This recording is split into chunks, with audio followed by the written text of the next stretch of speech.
Bihar assistant professor के update के लिए ज़्यादा कुछ बात नहीं करेंगे, क्योंकि उसके अकॉर्डिंग मैं बहुत सारा वीडियो बना चुका हूँ। लेकिन यहाँ स्पेशल कुछ चीज़ें थी जिसके लिए अंतिम वीडियो है। अगला वीडियो अब नोटिफिकेशन जो आएगा तब ही आएगा, इसलिए इसको इत्मीनान से ज़रूर देखें। दूसरी चीज़ है कि आप कमेंट में अपना API स्कोर ज़रूर बताएं, ताकि और ज़्यादा से ज़्यादा बताएं ताकि अनुमान लगाया जा सके कि कितने लोगों के मार्क्स आ रहे हैं। ये एक सर्वे भी होगा।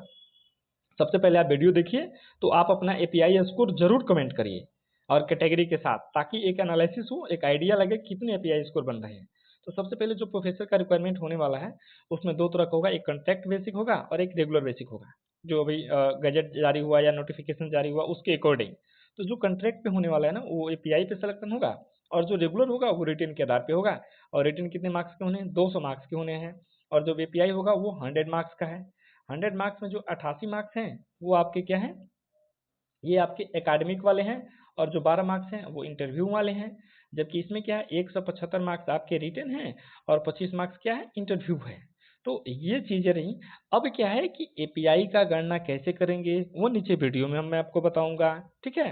और 88 मार्क्स, उसके बाद से 12 मार्क्स का जो इंटरव्यू होगा उसका भी प्रोसेस नीचे बताऊंगा। रह गया बात रेगुलर के लिए, तो रेगुलर में जो रिटन होगा, रिटन में 175 नंबर का जो रिटन और 25 मार्क्स का इंटरव्यू होगा, उसका भी प्रोसेस नीचे चलेगा। उसके बाद से अभी देख लेते हैं, बिहार सरकार का गैजेट है, जिस गैजेट में इसको अंततः शामिल कर दिया गया है। अब हम नीचे आते हैं और गजट को पढ़ते चलेंगे, तो देखेंगे यहाँ पे 1 जुलाई 2026 को ये गजट में शामिल कर दिया गया, ठीक है। और इस गजट में प्रमुख प्रमुख चीज़ें क्या हैं उसका हम यहाँ चर्चा करेंगे। तो ये सभी चीज़ें हमारे अपने काम की नहीं है। अब यहाँ एक देखेंगे एज लिमिट। तो एज लिमिट जो है, the minimum age for appointment as an assistant professor shall be 21 years and maximum जो होगा 43 ईयर्स होगा, ठीक है। इसकी चर्चा तो ऑलरेडी कई बार किया जा चुका है। प्रोसेसिंग फी जो है, जब नोटिफिकेशन आएगा तो आयोग जो भी इसकी बहाली की प्रक्रिया पूरा करेगा वो डिपेंड करता है कि इसका अप्लीकेशन फी क्या रखेगा। यहाँ देखेंगे जो मार्क्स कैसे अलॉट किया गया है। तो रिटन एग्जाम जो होगा 3 घंटे का होगा, जिसमें कि 175 मार्क्स का होगा और 25 मार्क्स का इंटरव्यू होगा, ठीक है। अब फिर नीचे आते हैं। यहाँ कई लोग सिलेबस के बारे में पूछते हैं, तो जो सिलेबस है ना वो नेट का ही सिलेबस है।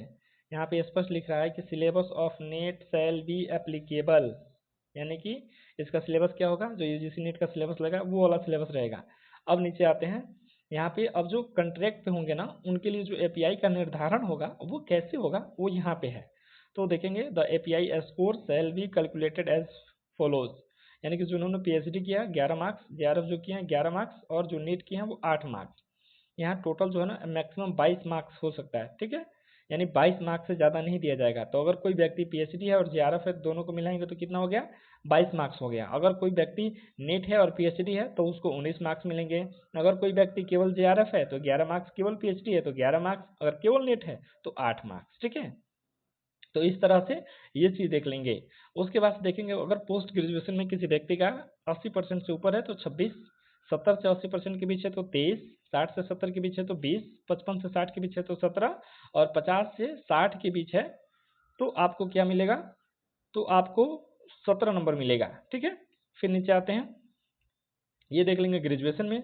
तो ग्रेजुएशन में अगर किसी व्यक्ति का 45% से नीचे है तो उसको 0 मार्क्स मिलेंगे, ठीक है। अगर किसी व्यक्ति का 45 से 55 के बीच है तो उसको 9 मार्क्स मिलेंगे। 55 से लेकर 60 के बीच है तो 11, 60 से लेकर 70 13, और 70 से लेकर 80 15, और 80 से अबव अगर किसी को है तो 17 का 17 मार्क्स मिलेगा। और इसमें क्या है, मैक्सिमम 17 मार्क्स ही हैं। इंटरमीडिएट की बात कर लेते हैं, तो इंटरमीडिएट में जो आपका परसेंटेज होगा, ठीक है, obtained by the candidates in intermediate examination shell be calculated based on the formula 13/100 गुणे परसेंटेज मार्क्स, ठीक है। 13/100 अगर गुणे मान लीजिए किसी का 70% है तो आप ऐसे कर लेंगे, ठीक है। तो आपका जो API आएगा वो API यहाँ पे रहेगा, ठीक है। फिर मैट्रिक में भी देख लेंगे। मैट्रिक में क्या करना है, अगर मान लीजिए मेरा 375 मार्क्स है, उसके बाद से फिर क्या करेंगे, गुणे 10/100 कर लेंगे। इस तरह से जो आपका स्कोर आएगा वो आपका API हो जाएगा। इस तरह से आप अपना API का कलेक्शन कर लेंगे। ये वीडियो जो भी देख रहे हैं मैं उनसे रिक्वेस्ट करूंगा कि आप कमेंट में अपना API स्कोर जरूर बताएं, ताकि अपने पास एक सर्वे हो जाए, एक डाटा तैयार हो कम से कम 50 कैंडिडेट्स का, ताकि आइडिया लगा जा सके कैटेगरी के साथ कि आपका कैटेगरी क्या है, कितने कितने स्कोर आ रहे हैं। क्योंकि अभी जो कुछ दिन में रिक्वायरमेंट आने वाली है प्रोफेसर का, वो तो पहले कॉन्ट्रैक्ट बेसिक ही आएगा, उसका भी मैं एक प्रूफ लेके आया हूँ, आगे आपको वीडियो में दिखाऊंगा। नीचे चलेंगे फिर। इंटरव्यू देखेंगे क्योंकि 88 मार्क्स का तो ये एपीआई वाला होगा, इसमें 12 मार्क्स क्या है इंटरव्यू में है, तो 6 मार्क्स का 2 रहेगा। फिर नीचे आते हैं, अब यहाँ पे मूल सिलेबस है जो रेगुलर प्रोफेसर की बहाली होने वाली है ना, उसमें क्या है कि क्वेश्चन किस टाइप्स के रहेंगे, तो वेरी शॉर्ट आंसर टाइप जो होगा वो 20 क्वेश्चन रहेंगे, 1 मार्क्स का एक रहेगा, तो टोटल 20 मार्क्स के हो जाएंगे। शॉर्ट आंसर टाइप क्वेश्चन जो होंगे 15 क्वेश्चन रहेंगे, 2 मार्क्स का रहेगा तो ये 30 नंबर्स के हो जाएंगे।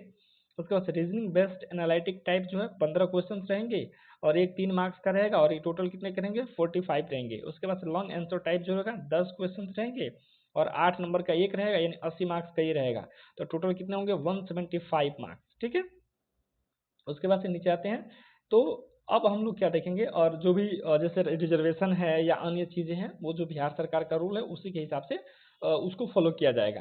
दूसरा चीज़ एक इंपॉर्टेंट यहाँ लिख रहा है, candidates of respective categories obtaining the minimum marks shall be only be considered for interview provided they fall within the range of 1:3, यानी जो भी सीट होंगे ना उसके 3 गुना मतलब 3 गुना कैंडिडेट्स को इंटरव्यू में बुलाया जाएगा। ये ओवरऑल बिहार सरकार का जो गैजेट है उसमें शामिल किया गया था।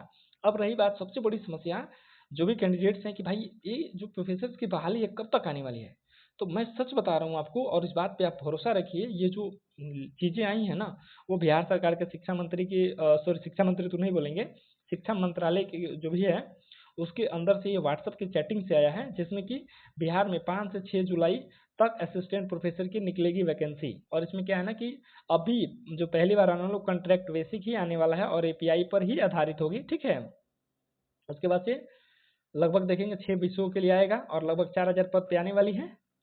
तो अब अगला नोटिफिकेशन जब आता है तब हम आपको उसी इन्फॉर्मेशन के साथ मिलेंगे। ठीक है, तब तक के लिए धन्यवाद।